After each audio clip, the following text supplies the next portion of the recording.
Innal hamdalillah nahmaduhu wa nasta'inuhu wa nastaghfiruhu wa nastahdihi wa na'udzu billahi min shururi anfusina wa min sayyiati a'malina. Innahu may yahdihillahu fala mudilla lahu wa may yudlil fala hadiya lahu. Asyhadu an la ilaha illallah wahdahu la syarika lahu wa asyhadu anna Muhammadan abdullahi wa rasuluhu la nabiyya wa la rasula ba'dah. Allahumma salli wa sallim wa barik ala sayyidina wa syafi'ina wa maulana Muhammad wa ala alihi wa ashabihi wa man tabi'ahum bi ihsanin ila yaumil qiyamah, amma ba'd. Usi nafsi wa iyyakum bi taqwallah. Ittaqullaha haqqa tuqatih wa la tamutunna illa wa antum muslimun. Alhamdulillah, bersyukur kita kehadirat Allah Subhanahu wa taala. Mari kita senantiasa bersolawat dan salam untuk baginda kita Nabi besar Muhammad sallallahu alaihi wasallam. Allahumma salli ala sayyidina Muhammad wa ala alihi wa sahbihi ajma'in. Yang saya hormati, saya muliakan Ketua Dewan Nazir Masjid Jami Taufikur Rahman, serta seluruh anggota. Yang saya hormati Ketua Takmir Masjid, yang saya hormati para alim ulama, para tokoh masyarakat, para tamu-tamu undangan, yang saya hormati para tokoh-tokoh masyarakat, tamu-tamu undangan, mobil khusus, para hadirin hadirat jamaah dan warga Masjid Jami Taufikur Rahman yang insya Allah kita semuanya berada dalam lindungan dan rahmat Allah Subhanahu wa taala. Amin ya rabbal alamin. Bersyukur alhamdulillah pada pagi hari ini saya dipertemukan oleh Allah Subhanahu wa taala di tempat yang penuh barakah lagi mulia ini dalam rangka kita menghadiri majelis halal bihalal. Halal bihalal ini satu istilah yang cuma ada di negeri 62.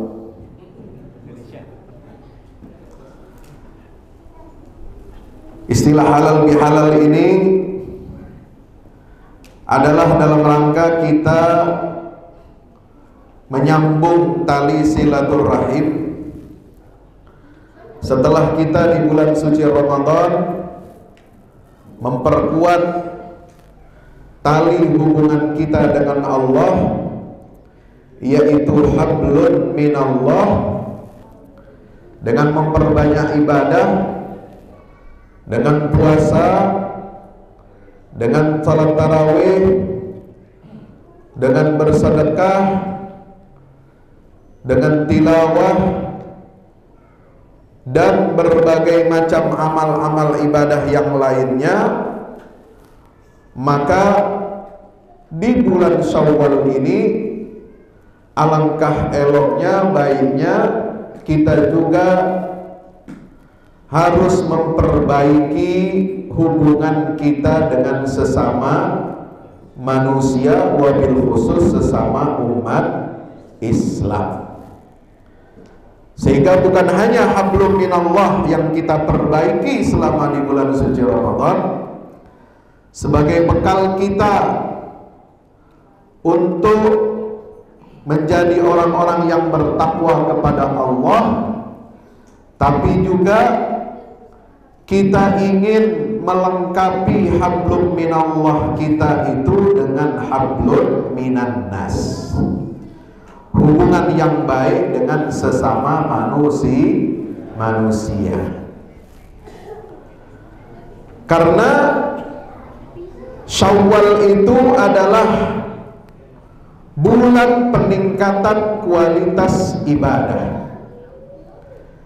Dari kata bahasa Arab syala yashulu, syaulan, Syalatil ibilu dzanabaha.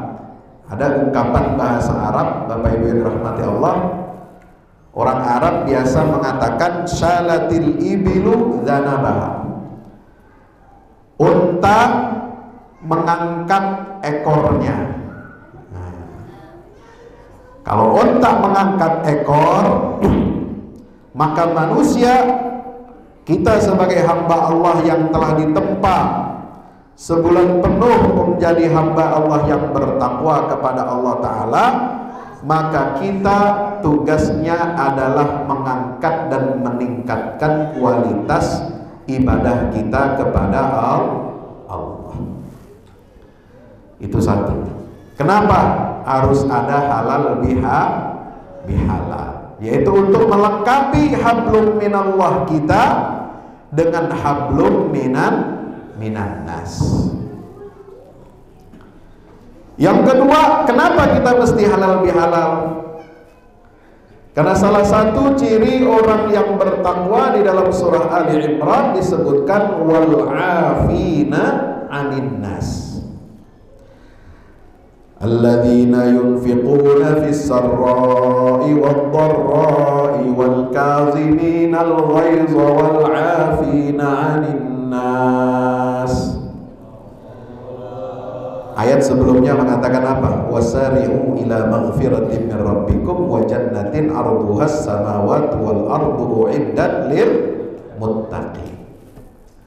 Orang bertakwa itu siapa? Pertama, orang yang senantiasa meninfakkan hartanya di jalan Allah, apakah dia dalam keadaan lapang ataupun sulit.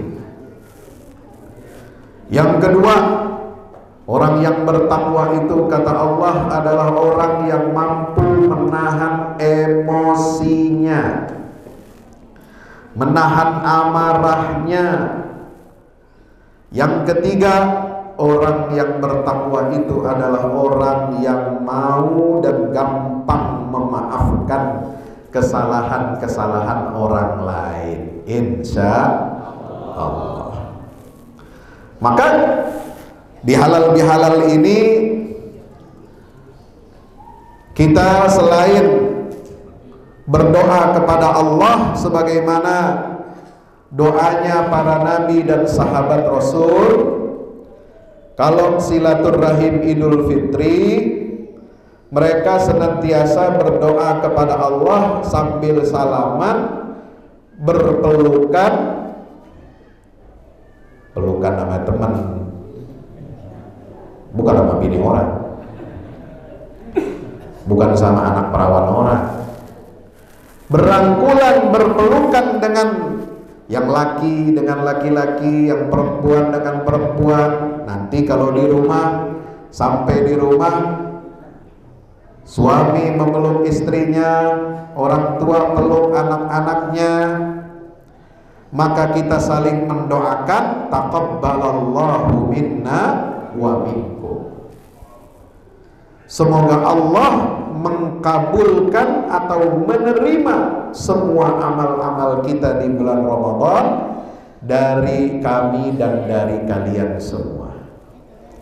Jadi esensi kita bersilaturahim Idul Fitri, kita berhalal bihalal, satu, minta keridhaan Allah supaya Allah menerima semua amal ibadah kita, dan yang kedua kita saling bermaaf-maafan.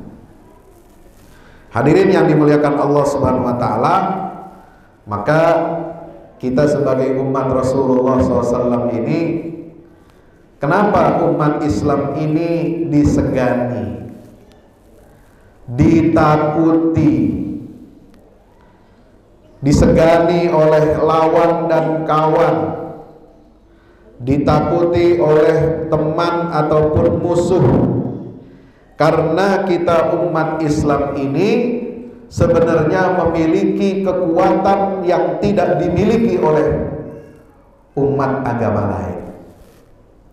Apa yang dimiliki oleh umat Islam? Umat Islam ini memiliki iman, diikat oleh ukhuwah imaniyah, persaudaraan keimanan sebagai bagian dampak dari pernyataan firman Allah Subhanahu wa taala, innamal mu'minuna ikhwatun. Sesungguhnya orang-orang beriman itu semuanya bersaudara. Dan persaudaraan kita dalam iman dan Islam ini diwujudkan nyata, bisa terlihat kalau kita semua hadir di dalam masjid. Nggak pandang dia mazhabnya apa, nggak pandang dia ormasnya apa, selama dia berakidahkan Islam, selama dia berpedoman kepada Al-Quran, sunnah Nabi SAW, ijma' para ulama, kemudian dia meyakini Quran itu adalah benar, final dan otentik dari Allah Subhanahu wa ta'ala, maka semua yang beragama Islam itu bisa beribadah di dalam masjid yang sama. Nggak ada masjid buat orang Islam aliran tertentu, betul? Nggak ada masjid kayak, mohon maaf, tetangga sebelah gerejanya dibagi-bagi, dipisah-pisah. Ada gereja Katolik, ada gereja Protestan, ada Pantekosta, ada macam-macam. Udah gitu dibagi lagi, ada gereja buat Batak, ada buat orang Jawa, ada buat orang macam-macam. Alhamdulillah yang model begitu nggak ada di dalam meskipun ada beragam mazhab. Dalam fikih kita ada namanya mazhab Abu Hanifah atau mazhab Hanafi, ada mazhab Imam Malik, ada mazhab Imam Syafi'i, ada mazhab Imam Ahmad bin Hanbal, ada mazhab Daud Az-Zahiri. Tetapi kita walaupun berbeda-beda mazhab, kita dipersatukan oleh Allah Subhanahu wa ta'ala dengan ikatan iman kepada Allah dan Nabi kita Muhammad Sallallahu Alaihi Wasallam. Perbedaan itu wajar, perbedaan itu sunnatullah, jangan dipertentangkan, jangan diperuncing. Emang udah dari dulu udah ada. Beda masalah hukum kunut, ada nggak? Ada yang kunut, ada yang enggak. Beda masalah baca melafatkan niat atau di dalam hati saja cukup, ada tidak? Ada.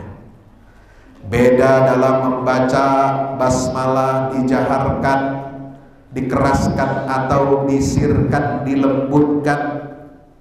Beda. Beda baca redaksi doa iftitah, ada tidak? Ada. Kadang-kadang emak sama bapaknya doa iftitahnya beda, tergantung dia belajar di mana. Boleh nggak? Boleh. Jangan, kita nggak usah ribut. Kita pengennya seragam semua, nggak bisa. Kadang-kadang kalau kita pergi kemana, ke negara lain, ya, sholat subuh kita di Turki, kalau imam baca waladhdallin itu pada diem, kagak ada aminnya, kita doang yang baca amin. Ya, itu amin aja itu beda. Ada yang mensunnahkan, ada yang tidak. Bapak Ibu yang dirahmati Allah Subhanahu wa taala, beda bacaan ruku, sujud, beda-beda tipis. Semuanya ada dalilnya. Semuanya ada petunjuk dari para ulama kalau kita mau mengkajinya secara luas dan mendalam. Maka itu perbedaan itu jangan kita peruncing. Tapi perlu nggak Pak Ustadz? Kalau satu masjid, satu yayasan, satu dewan wakaf itu menetapkan ibadah dengan satu mazhab, boleh, perlu. supaya masjid itu tertib. Ya, tapi jangan menyalah-nyalahkan jamaah kalau ada yang beribadah tata caranya beda, agak beda dikit dengan kita. Yang penting ini pengurus, ini dewan yayasan atau wakaf takmirnya sudah menetapkan, nih kita sepakat model cara ibadah kita begini. Lu mau ikut boleh, lu mau kagak juga boleh. Jangan ribut. Insya Allah. Makanya jadi orang Islam itu yang enak-enak aja. Kita udah susah, tambah susah lagi kalau ngurus masjid. Ini banyak kepala banyak isi. Bukan banyak kepala banyak isi kantongnya, bukan. Banyak maunya. Betul. Kalau penting kalau banyak kepala banyak isi kantongnya semua. Ya. Tapi kalau banyak kepala banyak maunya tapi nggak ada isi kantongnya, ini repot. Makanya ada joke, ada guyonan yang jadi pemimpin di negara ini, di republik kita, negara 62 ini katanya bukan cuma kapasitas, tapi juga isi tasnya. Kapasitas nomor 2, kapasitas nomor 10, yang penting lu bawa isi tasnya ada nggak? Mau jadi capres, mau jadi cawapres, nggak penting gelar, nggak penting ilmu, nggak penting lu Islamnya apa, tapi yang penting lu bawa isi tas. Kenapa? Karena faktanya kita umat Islam ini yang mayoritas di negeri ini, rakyat Indonesia yang mayoritas beragama Islam ini, fakta survei membuktikan bahwa kita dalam pemilu lebih suka untuk menerima daripada memberi. Maksudnya apa Pak Ustaz? Lebih senang dapat duit nerima daripada ngebiayain urunan iuran buat calon presiden kita. Betul? Makanya susahnya, enaknya cuma sehari, enaknya cuma dapat duit sekali 200.000, susahnya 10 tahun. Emang enak, minyak mahal. Woi, lah kita beli 2 liter, belum lama sebelum puasa kita masih beli 29.000. Itu bagus tuh, udah kemasan yang keren. Apa mereknya? Macam-macam. Sekarang udah 50.000. Tersangkanya udah ditangkap sama KPK. Orang Kementerian Perdagangan ditangkap. Mafianya juga bukan KPK, Jaksa Agung. Ya, KPK-nya melempem. Pejabat Kementerian Perdagangan ditangkap sama Jaksa Agung. Mafia sipitnya juga ditangkap. Terus bilang katanya suplai minyak goreng banyak, tapi harga tetap tinggi. Aneh bin ajaib. Ya. Listrik mau naik lagi. Ya Pak ya. Apa aja naik, semua naik. Yang kagak naik harga diri kita. Nauzubillah min dzalik. Bapak Ibu dirahmati Allah. Ustaz, kalau ceramah jangan bawa-bawa politik. Enggak, saya nggak bawa politik, saya cuma bawa realitas yang ada di kita rasakan. Saya nggak pernah bicara politik. Ya. Maka itu kita dalam momentum halal bihalal ini, bagaimana kita harus meningkatkan marwah dan martabat umat Islam ini kadang-kadang kita miris. Umat Islamnya mayoritas, pejabat di eksekutif dari RT sampai presiden rata-rata orang Islam, kabinet menterinya Islam, dirjennya Muslim, anggota DPR-nya mayoritas Islam, hakim jaksa yudikatifnya kebanyakan Islam. Tapi kenapa kita berasa umat Islam ini hidup di negeri ini seperti terasing, seperti tidak ada yang ngebelain? Apa sebabnya? Karena kita umat Islam gak punya harga diri.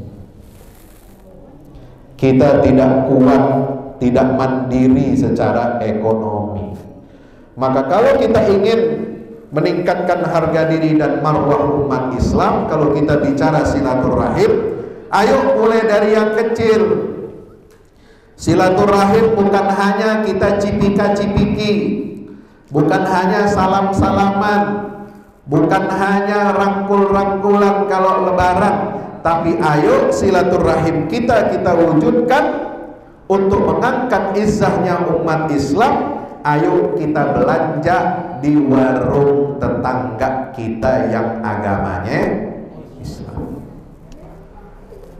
Cuma beda 200 perak, beda 500, beda 1000. Kalau perlu ente lebihin kalau belanja di warung tetangga kita yang beragama Islam. Ini bukan fanatik, ini bukan radikal. Belanja sama tetangga kita yang Muslim itu adalah untuk memberdayakan ekonomi rakyat. Kalau kita belanja di warung-warung supermarket, minimarket, yang punya siapa? Duitnya kemana? Kembalian recehannya dia ambil atau kita menyerahkan dengan sukarela? Dia salurkan kemana? Itu duit recehan, Pak. 100, 200 kita anggap remeh kembalian. Itu kalau dikumpulin se-Indonesia sebulan itu triliunan. Woi, jangan anggap enteng. Siapa tuh yang belanja di situ? Kalau bukan orang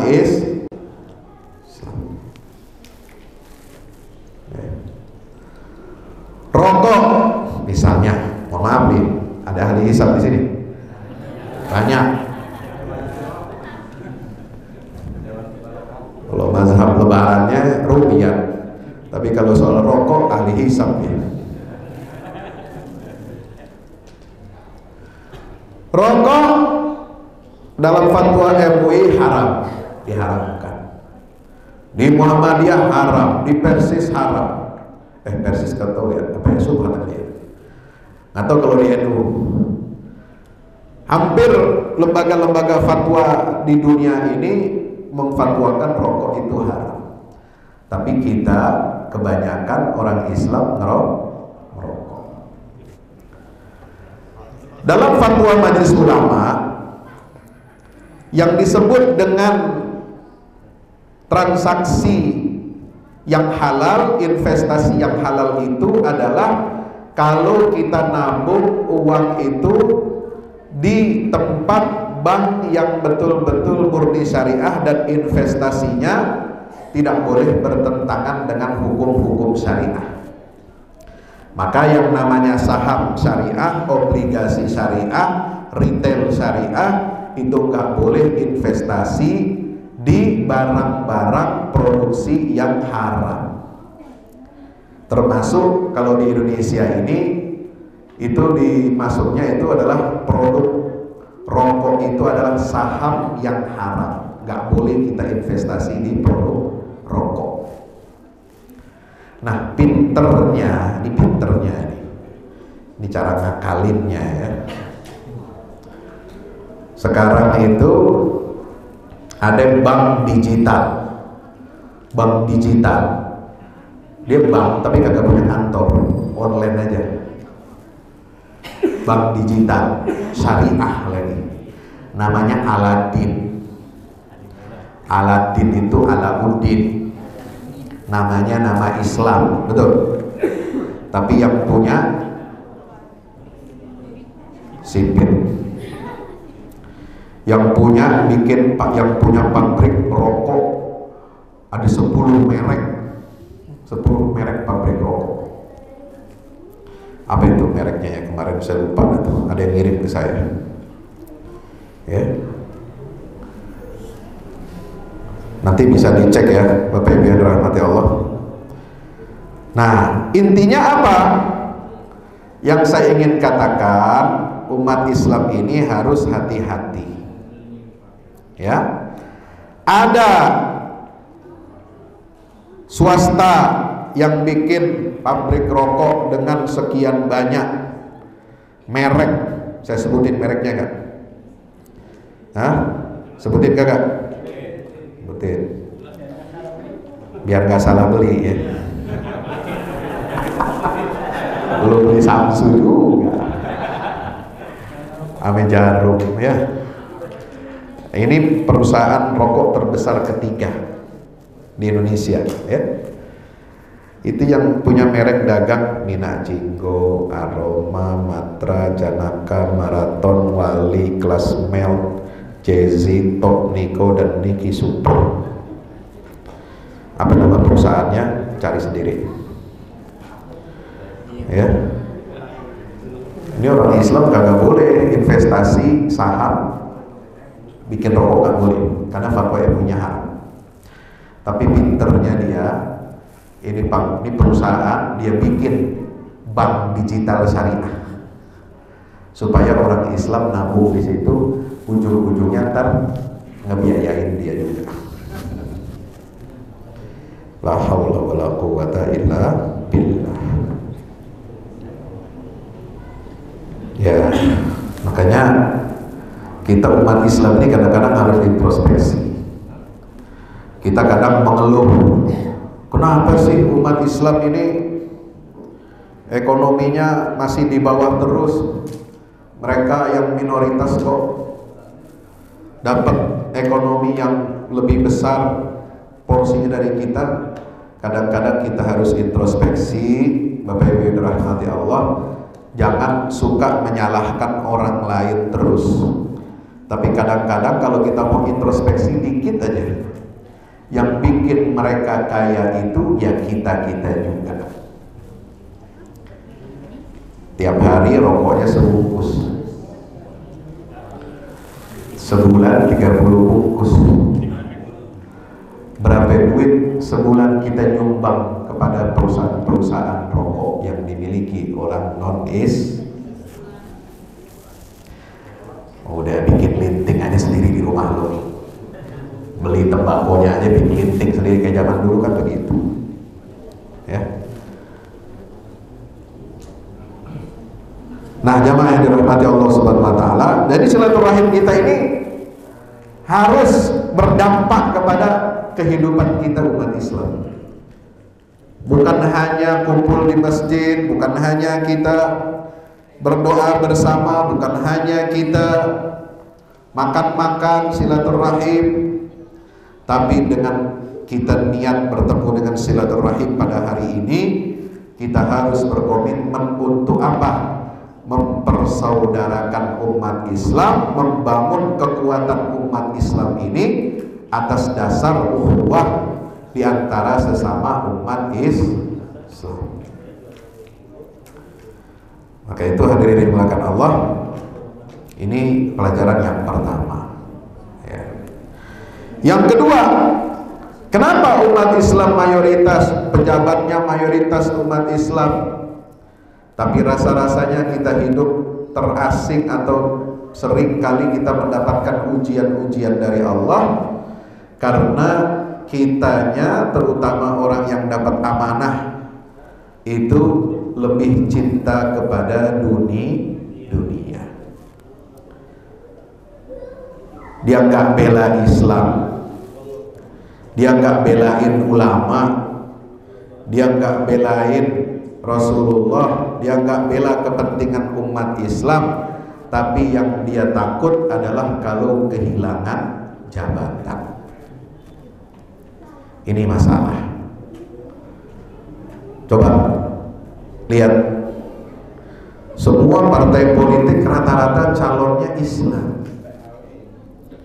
Hatta pemilu, apakah pilkada ataupun pemilihan partai, ya, kita nyoblos partai, orang-orangnya bahkan karena saking pentingnya suara umat Islam, orang-orang yang tidak beragama Islam pun sampai pakai peci, pakai kerudung.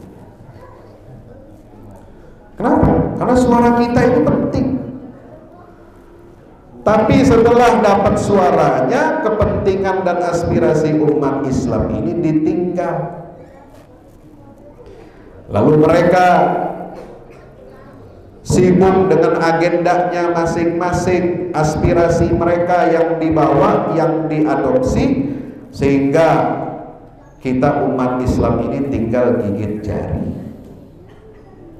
Maka itu kita jangan lagi tertipu, jangan lagi kita termakan oleh keinginan-keinginan dan propaganda mereka-mereka yang tidak peduli kepada Islam. Maka itu saya dulu pernah baca buku, ya, ada tulisan dari almarhum bapaknya Gus Dur, Kiai Haji Abdul Wahid Hasyim. Kenapa umat Islam itu wajib memilih partai Islam? Dalam perjuangan politik Islam itu, umat Islam ini kewajibannya dua: memilih calon yang beragama Islam syaratnya. Yang kedua, yang beragama Islam itu yang dipilih mereka adalah orang-orang yang memperjuangkan aspirasi Islam, yang ingin menegakkan syariat Islam. Ini syaratnya harus terpenuhi dua-duanya. Ini fatwa, ya, fatwa zaman dulu nih, sebelum pemilu tahun 55. Itu sudah ditulis. Jadi bukan cuma orang Islam saja, ada orang Islam tapi dia nggak punya agenda untuk menegakkan syariat Islam, itu juga jangan dipilih. Jadi pilihnya dua: dia partai Islam, orang Islam, dan ingin menegakkan syariat Islam. Makanya dulu partai Islam itu berjaya, Pak. Betul. Ada Masyumi, ada partai NU, ada Perti, ada Syarikat Islam. Walaupun kapalnya berbeda, orang NU masuknya suaranya di partai NU, orang Muhammadiyah, Persis, Al-Wasliyah, dan ormas-ormas Islam lainnya masuknya ke Masyumi. Ada juga, ya, sebagian warga NU kultural itu suaranya tetap di Masyumi. Kayak ulama-ulama di Betawi itu Masyumi, kayak Nur Ali, Abdullah Syafi'i, ya. Ulama-ulama Madura itu Masyumi sampai sekarang, ya, basis-basisnya itu, ya. Jadi tidak ada masalah perbedaan partai politik, aspirasinya silahkan. Yang NU ikut partai yang didirikan oleh NU, Muhammadiyah ikut partai yang didirikan oleh Muhammadiyah atau tokoh Muhammadiyah, yang lain ikut partai aspirasi yang mengusung aspirasi Islam, tidak masalah. Tetapi insya Allah kalau sedang memperjuangkan aspirasi umat tentang kebangsaan, isu-isu keumatan, mereka ini harus bersatu. Seperti bersatunya Masyumi dan partai NU dengan partai-partai Islam yang lain itu di Dewan Konstituante untuk memperjuangkan Islam sebagai dasar negara. Jadi meskipun ada beberapa, tapi tetap kuat, suaranya solid. Jangan kayak kita kemarin.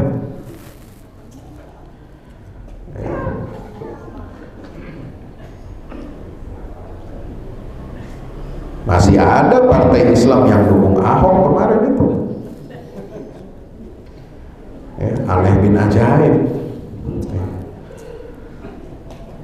Jadi Bapak Ibu yang dirahmati Allah, ini nggak main-main. Silaturahim kita ini harus diangkat antar elemen umat Islam, antar sesama umat Islam, apapun ormas keagamaannya, apapun amaliyahnya dalam ubudiyah.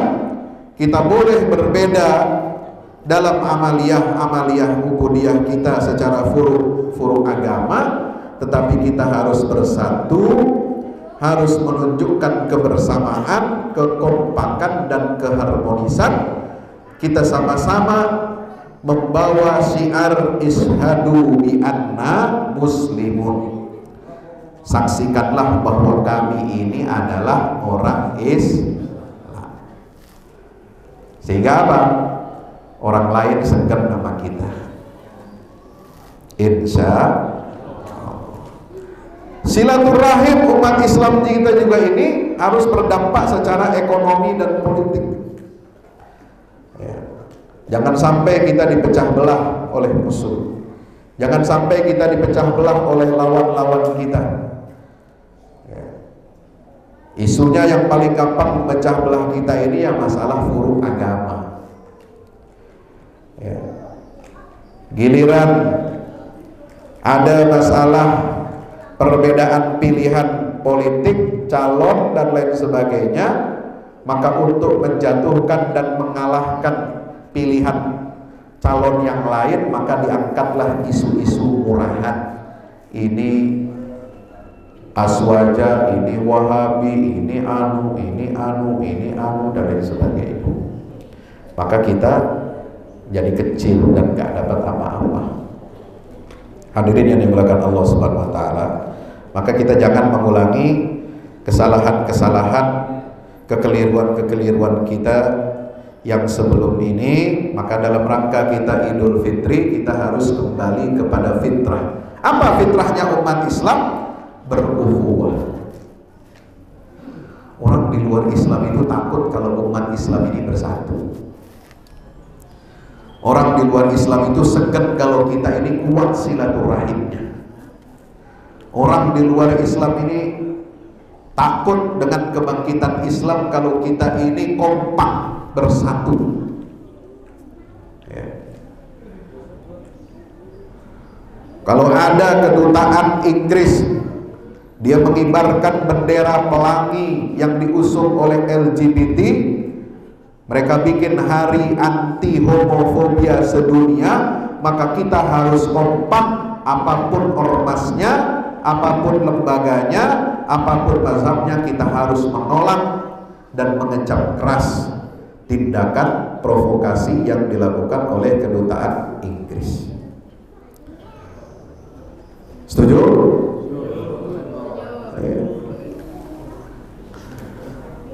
Minimal benderanya aja dibakar. Kita harus tunjukkan kita ini bangsa besar, bermarwah. Ya. Kita ini umat Islam harus direpresentasikan oleh pemerintahan kita. Pemerintahan kita harus membela kepentingan rakyat banyak, yang mana mayoritasnya umat Islam. Kalau umat Islam, ajaran Islam tidak menyetujui adanya praktek homoseksual, hubungan seksual yang menyimpang itu, maka negara asing itu harus menghormati kedaulatan dan perasaan bangsa Indonesia. Memang yang namanya kedutaan asing itu lahannya itu milik negara mereka, itu mereka berdaulat di situ. Tapi juga mereka harus memperhatikan perasaan negara dan mayoritas rakyat yang ada di mana mereka itu bertugas. Kalau kita tidak bersatu, kalau kita tidak kompak, kalau kita mau dipecah belah, maka kita tidak menjadi umat yang berharga dan bermartabat. Ya. Masih ada yang bela-belain Singapura. Ya, sombong banget itu Singapura. Kenapa kita gak berdaya? Karena kita lemah. Ya. Bung Karno dulu paling benci sama Singapura. Bung Hatta, wakil presiden, proklamator kita juga benci sama Singapura, gak suka. Karena ini duri dalam daging. Ya. Pak Harto, Singapura gak berani macam-macam sama Pak Harto.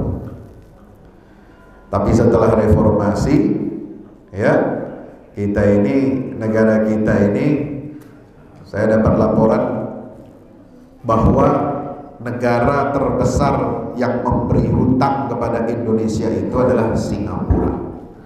Lo bayangin, negara kecil paling besar ngasih hutang. Nanti dulu, jangan-jangan itu hutang yang dikasih Singapura itu adalah duit-duit yang dibawa kabur, dibawa parkir di Singapura, hasil nyolong dan rampok kekayaan Indonesia. Jadi secara tidak langsung kita ngutang sama orang kita yang parkir duitnya di sana. Ini kan kurang ajar. Ya. Hadirin yang dimuliakan Allah Subhanahu wa taala, maka sekarang ini yang mengendalikan opini dunia itu adalah siapa yang memegang kekuatan ekonomi dan politik dunia. Kalau kita tidak punya kekuatan ekonomi, tidak punya kekuatan politik, maka kita akan jadi bulan-bulanan. Maka kita akan selalu jadi tertuduh. Maka kita akan selalu dibully dan difitnah. Maka itu tugas kita umat Rasulullah SAW adalah memperkuat ukhuwah, persaudaraan dan persatuan umat Islam dengan terus-menerus kita silaturahim. Insya Allah. Sebab kekuatan kita itu ada pada jamaah. Yadullahi ma'al jamaah, kata Nabi SAW. Pertolongan Allah itu akan diberikan kepada jamaah yang solid, yang kokoh persatuan dan persaudaraannya. Ya. Sebaliknya, kalau kita sering berpecah belah, berselisih, ya, maka Allah akan menurunkan azabnya. Apa azab yang diturunkan oleh Allah Subhanahu wa taala? Itu difirmankan di dalam surah Ali Imran ayat 105. Wala takunu kalladzina tafarraqu wa ikhtalafu min ba'di ma ja'ahumul bayyinat wa ulaika lahum adzabun azim. Orang yang suka berselisih, orang yang suka berpecah belah, golongan-golongan umat Islam yang suka tafarruq, berpecah belah dalam urusan agama, berpecah belah dalam urusan politik, pecah belah dalam urusan keduniaan, tidak berpedoman kepada Al-Quran dan Sunnah Nabi SAW, kita berpecah belah, maka mereka ini akan mendapatkan siksa yang besar. Apa siksa besar? Ya, kita ini dikendalikan oleh musuh. Walladzina kafaru ba'duhum awliya'u ba'd. Dalam surat Al-Anfal Allah mengatakan orang-orang kafir itu mereka memberikan loyalitas, perlindungan kepada sesamanya. Mereka kuat persatuannya, walaupun mazhabnya, aliran keagamaannya itu kencang, lebih keras daripada perbedaan antara NU dan Muhammadiyah, lebih kencang, lebih kuat daripada perbedaan antara Aswaja dan Wahabi.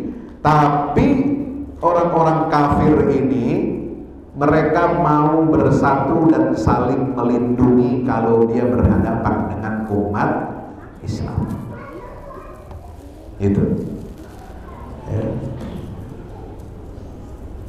Coba bayangkan, mereka ini sistem teologinya berbeda, Katolik, Protestan, kemudian itu ada Ortodoks, itu 3 besar induknya. Di bawahnya lagi bercabang-cabang. Itu lebih besar perbedaannya, perselisihannya daripada sekedar perbedaan mazhab Hanafi dengan Syafi'i, Hanafi dengan Maliki, dengan Hambali. Karena itu masalah teologi. Sehingga cara ibadahnya, rumah ibadahnya pun harus dipisah. Karena nggak bisa digabung, nggak bisa disatukan. Sampai segitu. Tapi mereka itu kuat persaudaraan. Nah, kata Allah, walladzina kafaru ba'dhum awliya'u ba'din. Hai umat Islam, lihat orang-orang kafir itu, mereka saling melindungi, mereka saling mengayomi, mereka saling menguatkan. Illa taf'aluh, kalau kamu semua tidak melakukan seperti yang dilakukan oleh orang kafir itu, takun fitnatun fil ardi wa fasadun kabir. Kalau kamu tidak mau bersatu, kalau kamu tidak mau berukhuwah, kalau kamu tidak mau bersilaturahim dengan sesama umat, saling menguatkan, saling mendukung, maka apa yang terjadi? Takun fitnah, akan muncullah fitnah, wa fasadun kabir, dan kerusakan yang besar. Apa fitnahnya? Fitnahnya karena kita tidak bersatu, karena kita tidak bersaudara, karena kita lebih suka cekcok, lebih suka perselisihan, maka yang terjadi adalah kita mendapatkan fitnah yang besar dari Allah Subhanahu wa taala. Apa fitnahnya? Kita dilecehkan. Ya, karena orang Islam ini tidak bisa bersatu. Biarin Ustadz Somad dilecehkan di Singapura, biarin, dia bukan organisasi kita. Nggak boleh begitu. Biarin Habib Anu ditangkap, dia bukan ormas kita. Ada yang berpikir begitu. Biarin Ustadz ini ditangkap polisi, dipenjara, karena dia bukan organisasi kita. Nggak boleh begitu. Setiap ulama, setiap mubalik, setiap pendakwah, semua ustadz harus kita perlakukan sama, minimal kita punya loyalitas wala, bahwa dia adalah sama dengan kita sebagai orang Islam dan sebagai umatnya Nabi kita Muhammad Sallallahu Alaihi Wasallam.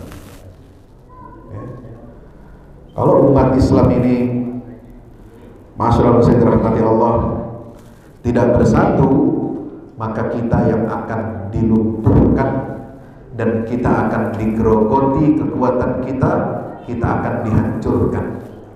Suara kita direbut, suara kita diambil, suara kita dicari-cari oleh orang, oleh partai-partai politik atau calon-calon dari partai-partai politik, apapun agamanya, dia cari suaranya umat Islam. Tapi setelah mereka berkuasa, dapat kedudukan, dapat jabatan, maka mereka akan mencampakkan umat Islam dan tidak membela kepentingan umat Islam. Itulah fitnah. Maka kenapa sekarang di negeri yang bermayoritas beragama Islam ini kok banyak orang yang menghina Islam, banyak orang yang berani melecehkan Islam, banyak orang yang ngelunjak sama ulama, banyak orang yang tidak takut kepada kekuatan Islam. Kenapa? Karena kita tidak kompak, tidak berukhuwah, tidak bersatu. Ada aja yang membelain si Abu Janda,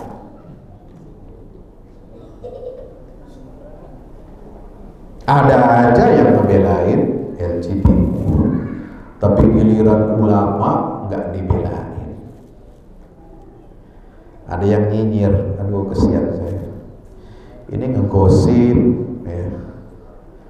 Mending gosipnya bener.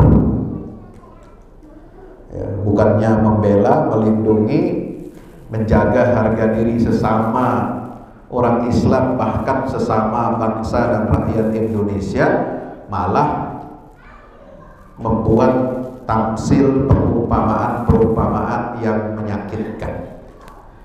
Kalau nggak mau diusir oleh tetangga, maka jaga mulut, katanya. Ya. Kalau ditolak bertamu ke rumah tetangga, maka kita ini mau melabrak atau kita mesti introspeksi, katanya. Ini ada. Ini saya bilang kok pejabat sama mantan pejabat kok sama ngomongin masalah tetangga, kompak gitu ya. Hah? Ini ada apa gitu? Kita mestinya kompak bersatu, protes, harga diri. Sebab bukan hanya beliau yang digituin, banyak tokoh-tokoh Islam, banyak bahkan orang-orang yang kritis kepada hukum di Indonesia, kritis kepada penyelenggaraan negara di Indonesia ini, itu juga sama ditolak, dicekal di Singapura. Kenapa? Jadi ibaratnya ada tamsilnya, orang kalau dia bawa duit, dia korupsi, disambut, diterima di Singapura. Tapi kalau orang lurus, orang yang bagus, orang yang kritis, malah ditolak. Bapak Ibu hadirin yang dimuliakan Allah Subhanahu wa taala. Oke, itulah momentum Idul Fitri ini harus kita jadikan sebagai muhasabah. Sudah sejauh mana silaturahim kita, ukhuwah kita umat Islam ini bisa mengangkat derajat dan martabat umat Islam. Kalau umat Islam tidak mau bersatu, tidak mau bersaudara, terus mau diadu domba, terus berpecah belah hanya karena hal-hal yang remeh-temeh, maka hakul yakin umat Islam akan terus-menerus nasibnya seperti ini walaupun ganti presidennya. Ya, karena kita mau diadu domba. Ya. Kadang-kadang miris ya. Kadang-kadang umat kita ini gampang diprovokasi. Yang paling gampang itu adalah memprovokasi masalah-masalah yang hal-hal yang sepele. Tapi hanya karena untuk menjaga marwah, menjaga keutuhan jamaah, maka ini dianggap sesuatu yang pokok. Kadang-kadang umat kita gak bisa membedakan mana Wahabi yang yang ekstrim, yang sok paling benar sendiri, kata orang Betawi sok iye,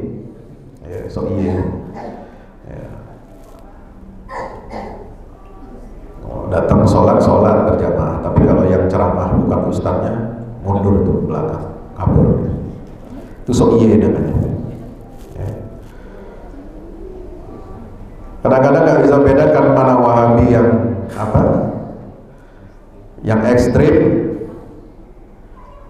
dengan aliran pembaharuan seperti Muhammadiyah yang dia itu tidak seperti kelompok yang ekstrim tadi. Saya itu kadang miris hati ya. Kenapa masih ada penolakan? Padahal Muhammadiyah NU ini udah ratusan tahun di sini. Kenapa masih ada penolakan pembangunan masjid Muhammadiyah itu seperti di Aceh, seperti di mana lagi di Lombok gitu ya.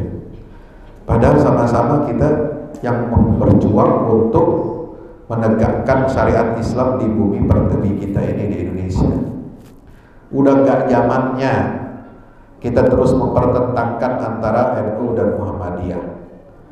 Udah bukan waktunya lagi kita bicara membesar-besarkan masalah furu'iyah. Kadang-kadang nggak bisa bedain.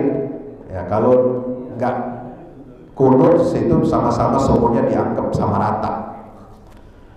Padahal beda kulturnya antara yang paling merasa benar sendiri dengan yang moderat. Nah ini harus dibedakan. Jangan kita sama-sama ekstrim. Kalau dia merasa paling benar sendiri, kita juga begitu. Nah, kita harus menunjukkan karakter Ahlus Sunnah wal Jamaah itu adalah karakter yang tawassut, wasatiyah, samhah, toleran di tengah-tengah perbedaan. Karena Ahlus Sunnah wal Jamaah ini bukan cuma mazhab Syafi'i, Pak.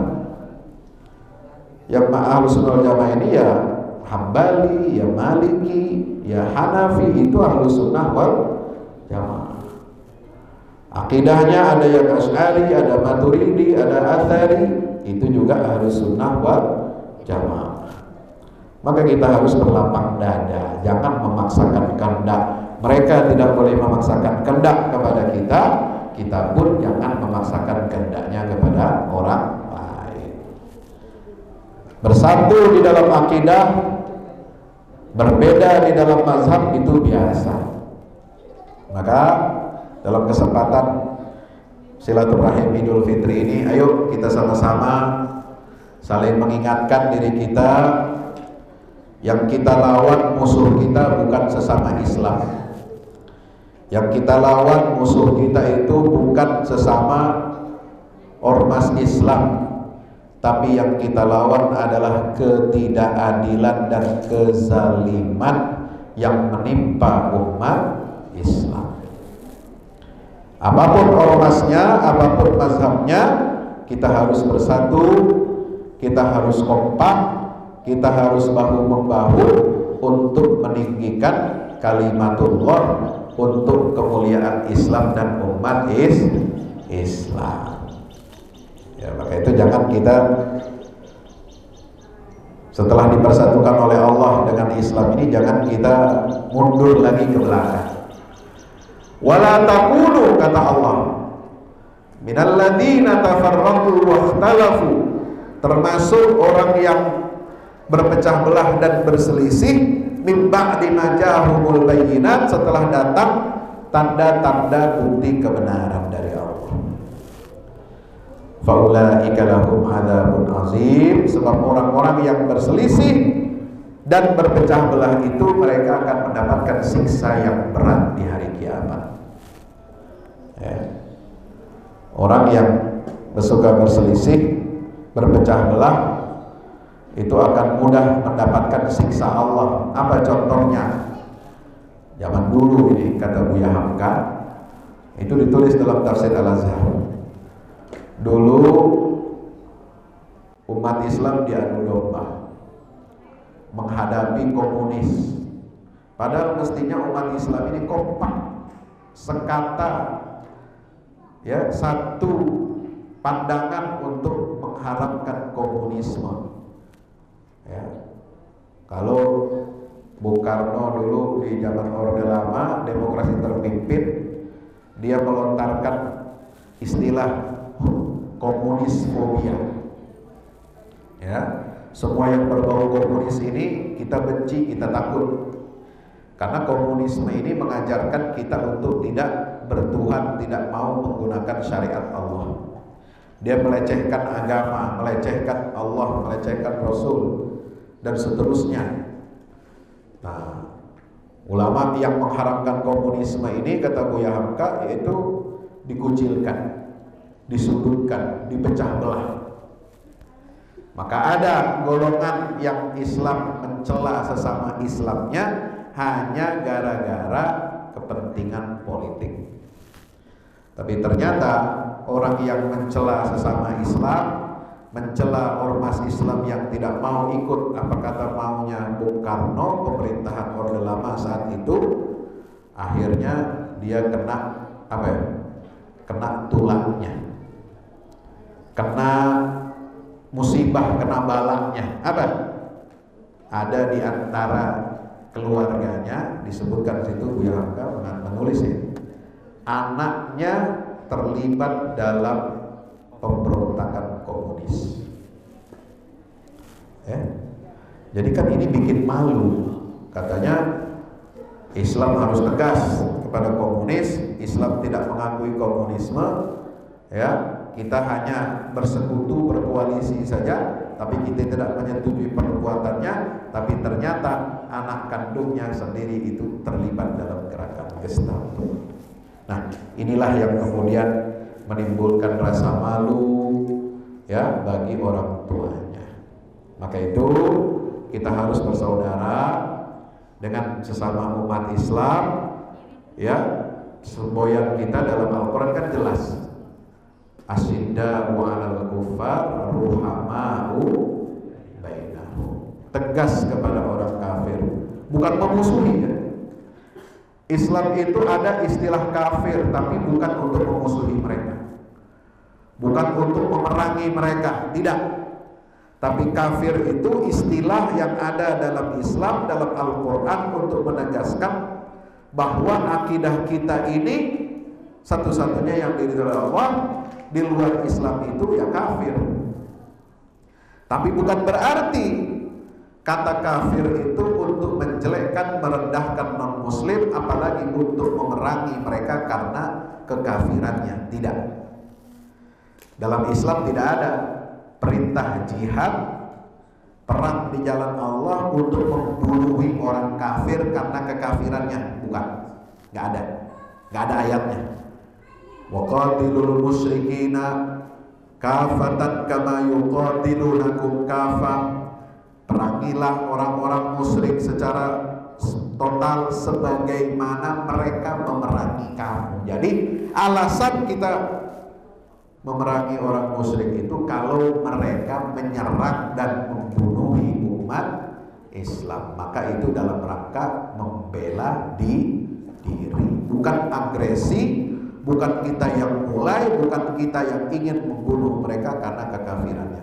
Tapi alasan perang dalam Islam itu adalah karena orang-orang kafir itu berbuat zalim, mereka mengusir umat Islam dari tanah airnya, mereka memfitnah umat Islam dalam agamanya. Ini baru disyariatkan jihad di jalan Allah.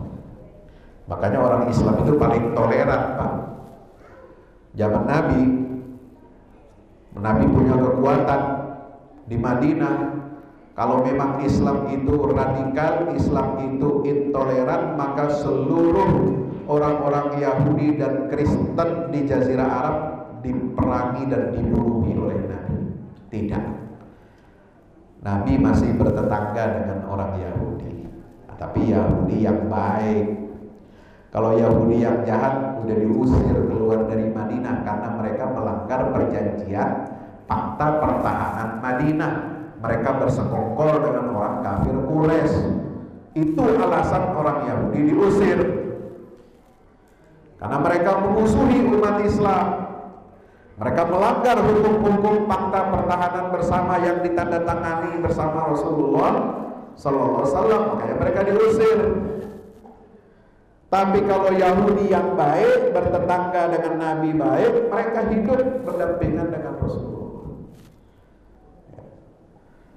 Kristen yang baik bisa hidup berdampingan dengan umat Islam. Tidak ada ceritanya umat Islam memerangi orang-orang di luar agama Islam karena kekafirannya, tapi karena perbuatan zalimnya. Orang musyrik diperangi oleh Rasulullah karena mereka memerangi umat Islam. Yahudi diperangi oleh Rasulullah karena mereka melanggar dan memerangi umat Islam. Jadi kalau masalah toleransi, Islam ini nomor satu. Lakum dinukum waliyadi. Agamamu agamamu, agamaku agamaku. Nggak boleh campur aduk akidah. Jumat ikut sholat Jumat semuanya, apapun agamanya, itu ngaco. Giliran Sabtu kita datang ke sinagog, semuanya ikut ibadah model Yahudi, itu bodoh namanya. Hari Minggu kita ikut semua datang ke gereja, ikut ibadah agama Nasrani, nah itu tolol. Jadi bukan toleransi, namanya toleransi. Ya. Bukan begitu toleransi mencampur adukkan akidah dan ibadah. Bukan pula toleransi kalau kita membolehkan perkawinan beda agama. Karena ayat yang melarang perkawinan beda agama, orang Islam menikah dengan orang kafir, apalagi perempuan, itu ayatnya ada setelah 2 ayat di surat Al-Mumtahinah yang mengajarkan kita soal toleransi. Ya, jadi perkawinan beda agama ini bukan masalah toleransi. Perkawinan itu adalah bagaimana kita harus menjaga dan mendidik anak-anak kita, keluarga kita, istri kita, suami kita, agar kita tetap jaga imannya, tauhidnya, pendidikannya. Karena siapa yang gak ingin nanti kalau kita mati didoakan oleh anak-anak yang soleh? Betul? Kalau kita ingin didoakan oleh anak-anak yang soleh, maka syaratnya apa? Harus beragama Islam. Kalau kita ingin masuk surga bersama keluarga kita, seperti disampaikan oleh Allah dalam banyak ayat dalam Al-Quran, ada surat Ar-Ra'd, ada surat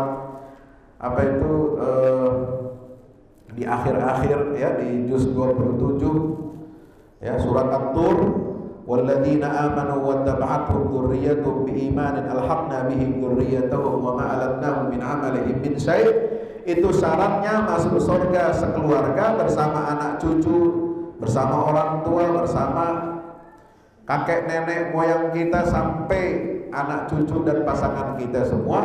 Itu syaratnya adalah beriman kepada Allah dan Nabi kita Muhammad sallallahu alaihi wasallam. Baru kita bisa masuk surga sekeluarga. Lah kalau ada anggota keluarga kita tidak beriman kepada Allah dan Rasul, mereka kufur kepada Allah dan Rasul, bagaimana kita mau didoakan sama anak-anak kita beda agama? Doanya tertolak. Makanya aneh kalau ada emaknya Islam, anaknya kafir, mati anaknya, kita bikin tahlil. Ada yang begitu Pak? Kan lucu Pak. Anaknya kafir, orang tuanya bikin tahlil buat anaknya. Kagak ada ceritanya. Itu doa mau kemana? Itu doa salah alamat, salah jalur. Maka pentingnya itu menikah itu seagama. Gak bisa kita campur-campur, karena ini kita harus jaga fitrah tauhid keluarga kita, ya, agar kita nanti sama-sama bersama keluarga kita itu akan masuk ke dalam surganya Allah Subhanahu wa ta'ala. Amin ya rabbal alamin. Terima kasih, mudah-mudahan bermanfaat silaturahim kita pada pagi hari ini menjelang siang. Aqulu qouli hadza astaghfirullah li wa lakum. Wassalamualaikum warahmatullahi wabarakatuh.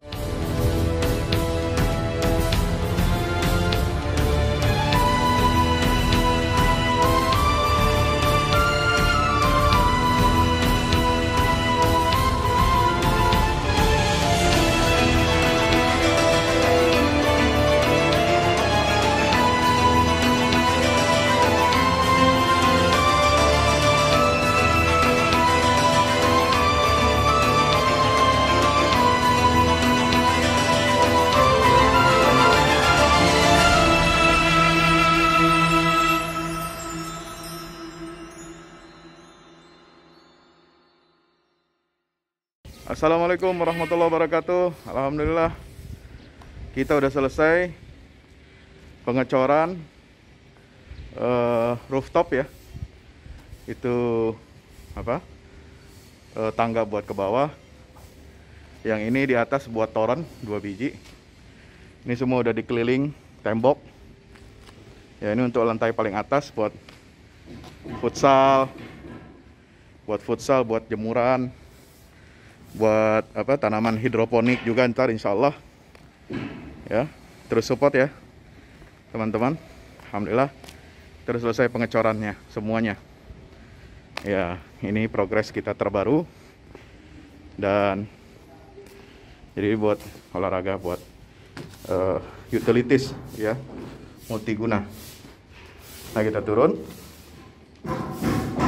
sini semua. Ini lantai 3. Ini untuk asrama ya, untuk kamar-kamar, dan nah di situ musola. Nanti di situ musola ya. Ini kamar-kamar dan musola buat santri-santri tahfiz kita, insya Allah.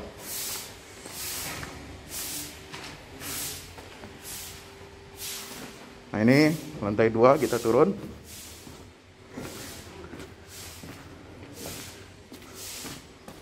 Ini untuk kelas-kelas ya, kelas-kelas tahfidz, kelas-kelas tadabbur, insya Allah mau udah jadi. Alhamdulillah ke dukungan antum semua. Nah, tinggal ke bawah di sini buat aula semua di sini ya. Mohon doanya terus, mudah-mudahan berkah, mudah-mudahan cepat jadi finishing. Kira-kira finishingnya ini butuh 1,5 M lagi ya, mudah-mudahan. Al-Fatihah. Al-Fahmu Institute mempersembahkan serangkaian buku karya Ustadz Fahmi Salim LCMA. Buku pesan-pesan tauhid untuk negeri di masa pandemi. Buku mutiara ilmu-ilmu Al-Quran. Ada diskon 20% untuk buku tafsir sesat 58 esai kritis wacana Islam di Indonesia dan buku kritik terhadap studi Al-Quran kaum liberal. Anda dapat memesannya melalui layanan WhatsApp di nomor 0877 063 7192 dengan format pemesanan ketik nama, alamat lengkap, nomor handphone, dan jumlah buku yang diorder. Ongkos kirim di luar harga buku dan menyesuaikan wilayah dengan paket standar. Lampirkan juga bukti transfer Anda ke rekening BNI Syariah di 0631 748573.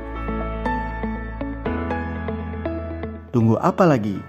Pesan sekarang.